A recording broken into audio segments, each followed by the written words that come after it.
আজকে আমাদের হিসাবি প্রাইমারি স্কুলে আমাদের পাড়া আমাদের সমাধান ক্যাম্প বসেছিল।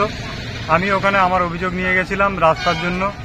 গিয়ে সেখানে মেম্বার বলল যে কাঁচা রাস্তা হবে না, যদি কোনো রাস্তা ভাঙাচোরা থাকে সেটা রিপেয়ারিং করা হবে। তাই মেম্বারকে বললাম 8 বছর ধরে মাটি ফেলে রেখেছেন, তাহলে আমার রাস্তা থেকে মাটিটা তুলে নিন। মেম্বারের সঙ্গে আমার তর্ক বিতর্ক হচ্ছে। পাশ থেকে রাজু খলিফা বলে একটা ছেলে, তৃণমূলের প্রভাবশালী দাপুটে, মানে সন্ত্রাস করেই বেড়ায় একান্তই ও।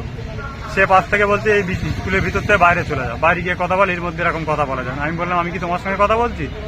বলার ক্ষেত্রে ও আমাকে নোংরা ভাষায় গালিগালাজ করলো। এক কথায় দু কথায় ওর সাথে তর্ক বিতর্ক হলো, আমাকে ধাক্কা মেরে ফেলে দিল, হাত ধরে মুচড়ে দিল এবং স্কুলের ভিতরে ফেলে বেধড়ক মারধর করলো আমাকে। এবং বলছে 26শে বিধানসভা ইলেকশনের আগে তোর লাস্ট রাস্তায় পড়ে থাকবে, তুই এখানে হাইলাইট হওয়ার জন্য এসছিস, তুই এখানে মানে নেতা সাজতে এসছিস।